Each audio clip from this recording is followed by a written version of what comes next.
सबसे पहले उत्तर प्रदेश कृषि अनुसंधान परिषद उपकार के 35वें स्थापना दिवस के अवसर पर इस संस्थान से जुड़े हुए सभी वैज्ञानिकों को,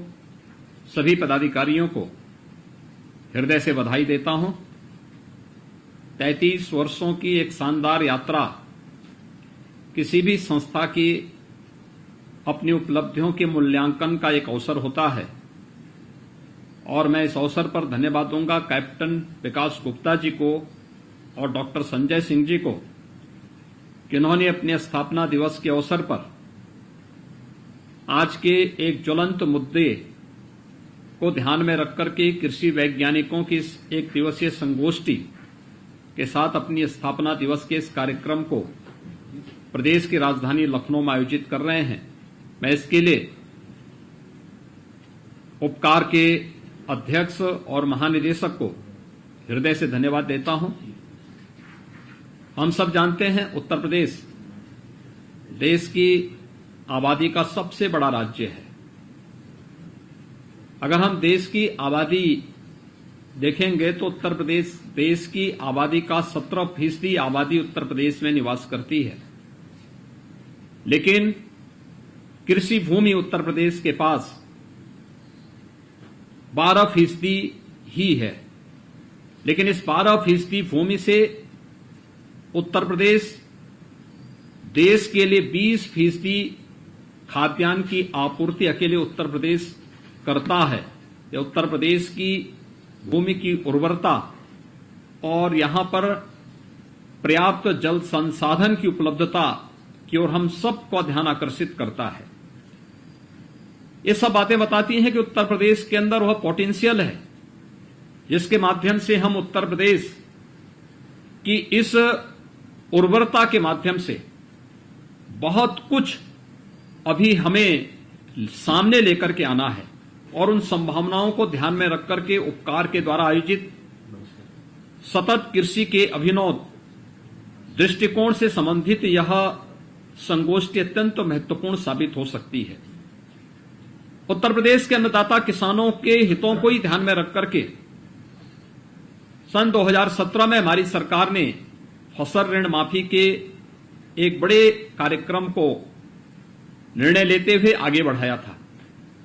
और आदरणीय प्रधानमंत्री जी ने पहली बार हमारे अन्नदाता किसानों को लागत का 1.5 गुना न्यूनतम समर्थन मूल्य के बराबर लागत प्राप्त हो,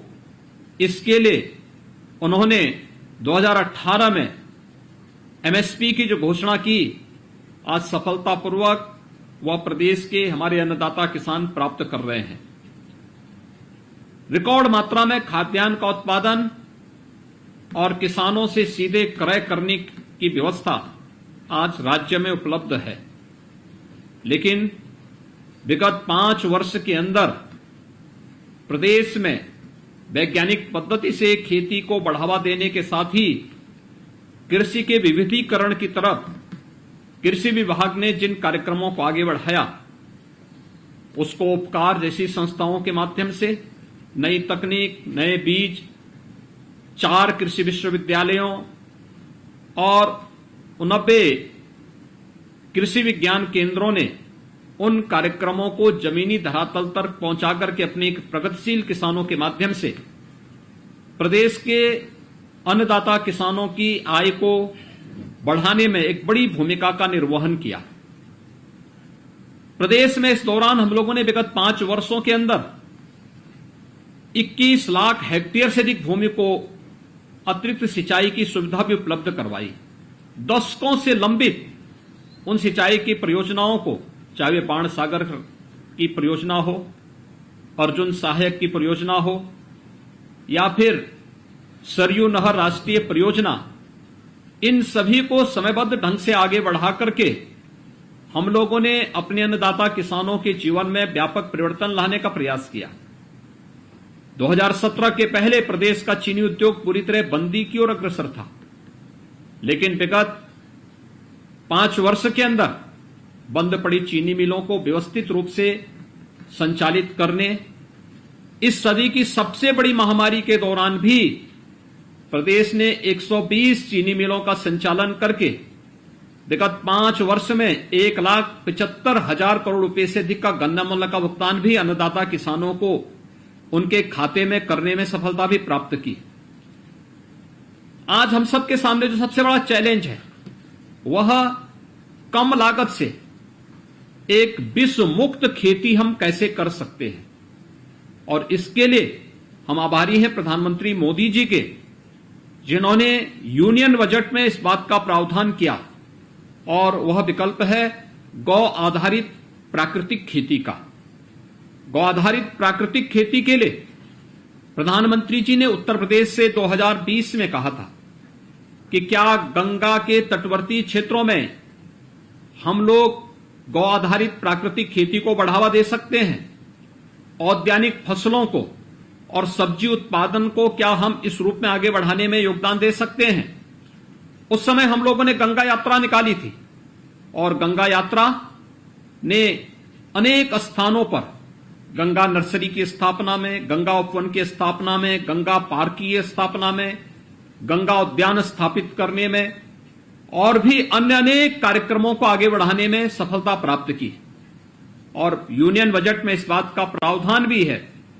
कि मां गंगा के दोनों तटों पर 5-5 किलोमीटर के दायरे पर प्राकृतिक खेती को बढ़ावा देने के लिए केंद्र सरकार और राज्य सरकार इसे प्रोत्साहन देगी, और इस कार्यक्रम को जहां हमें सफलतापूर्वक आगे बढ़ाना है, वहीं प्रदेश के अंदर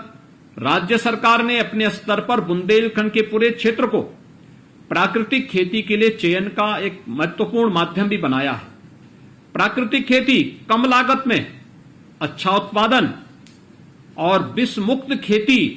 को बढ़ावा देने का एक महत्वपूर्ण माध्यम है, और इस महत्वपूर्ण माध्यम को आगे बढ़ाने के लिए मैं आप सभी उपस्थित कृषि वैज्ञानिकों का आह्वान करूंगा कि वे सभी इस अभियान के साथ जुटेंगे तो न केवल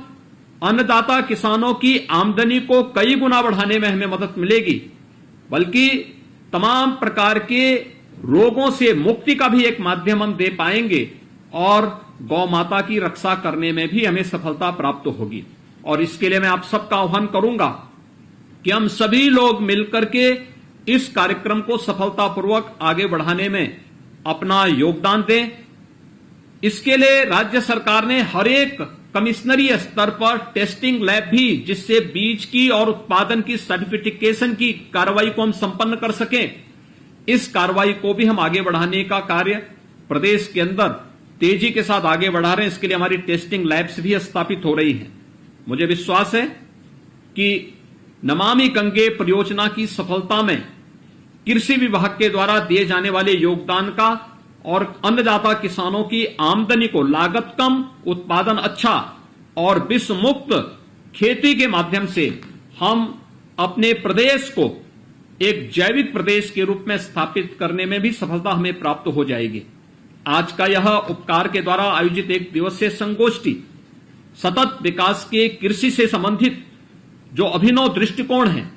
उन सभी दृष्टिकोण को आगे बढ़ाने में तो सफल होगा ही, साथ साथ हम आदरणीय प्रधानमंत्री जी के विजन के अनुरूप अपने अन्नदाता किसानों की आमदनी को कृषि के विविधीकरण के माध्यम से, कृषि को प्राकृतिक व्यवस्था के साथ जोड़ते हुए आगे बढ़ाने में सफल होंगे। मुझे पूरा विश्वास है कि हम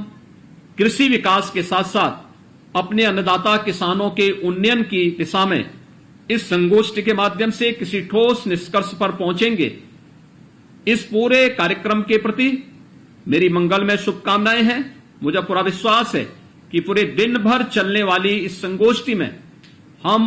उन निष्कर्षों पर अवश्य पहुंचेंगे जिनकी संभावनाएं उत्तर प्रदेश जैसे राज्य में, जो प्रकृति और परमात्मा की विशेष अनुकंपा का एक प्रदेश है, इस प्रदेश के अन्नदाता किसानों के साथ साथ देश के अन्य अन्नदाता किसानों को भी इसका लाभ प्राप्त हो पाएगा। मैं एक बार फिर से उपकार के स्थापना दिवस के अवसर पर आप सभी को हृदय से बधाई देता हूं और विश्वास व्यक्त करता हूं कि हम एक निष्कर्ष पर पहुंच करके अन्नदाता किसानों की आमदनी को बढ़ाने और विष मुक्त खेती की ओर अपने अन्नदाता किसानों को ले जाने में सफल होंगे। आप सबके प्रति मेरी शुभकामनाएं। धन्यवाद। जय हिंद।